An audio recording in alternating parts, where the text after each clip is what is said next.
Hi, and welcome back to. Finance with Miss Sue.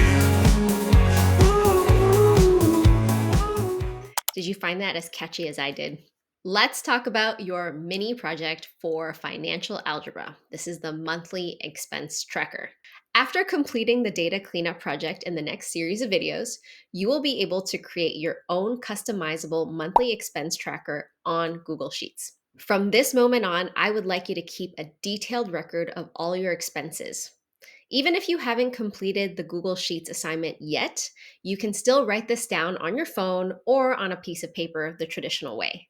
Collect any and all relevant receipts. That includes anything that your parents may be spending on you. So if you're not yet a financially stable and independent adult, the likelihood is that your parents are paying for certain things like grocery, tuition, rent, and gas.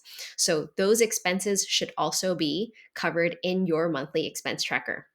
Now, you don't have to take the full burden of the entire expense. So, for example, let's say you live in a household of four and the rent every month is $1,000. You're going to divide that by four. So, for our purposes, we're going to assume an equal split. Now, with your blank monthly template, you are going to create duplicate copies for every month of the year from now until the end of semester one. Each tab has its own separate month that you will be tracking. By the end of the year, the goal is to have a very complete and accurate, detailed record of all your expenses.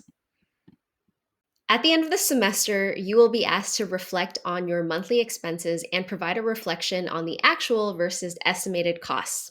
We will discuss later how to break down your individual spending categories because this may differ from person to person. For now, just make sure that you're getting into the habit of tracking your expenses on a daily basis.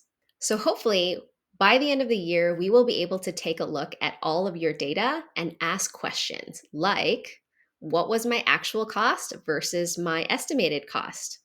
What are the categories that I spend the most money in?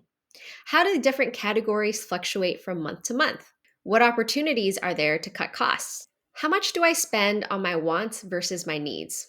So, again, just to summarize, the point of this project is number one, to familiarize ourselves with Google Sheets and all its separate features and formulas. And number two, we are going to start a habit of tracking our expenses on a day-to-day basis. Not everyone is going to require this level of detailed tracking for their expenses.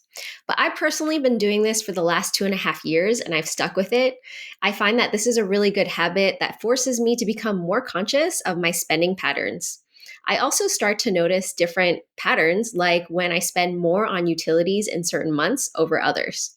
I also notice when the utility prices go up. Or maybe it's just because I'm a nerd and a math teacher and I like noticing different trends and patterns, and I find that they are useful jumping points for different investigations. So, through this mini project, I want to give you the opportunity to just start tracking for a few months. You don't have to keep up with this after the course is over, but it is a good way to dial in on your savings goals. If you're watching this video, the chances are you're in my financial algebra class, which means you might be saving for college, or if you think a little bit more long term, maybe you'd like to start your own business or save up for a big vacation. Maybe you want to be a homeowner one day. The tools that we will learn throughout this course and in this mini project, as well as the habits that I hope to help you build throughout the year, will help you become a financially responsible adult and achieve your future financial goals. Happy spreadsheeting.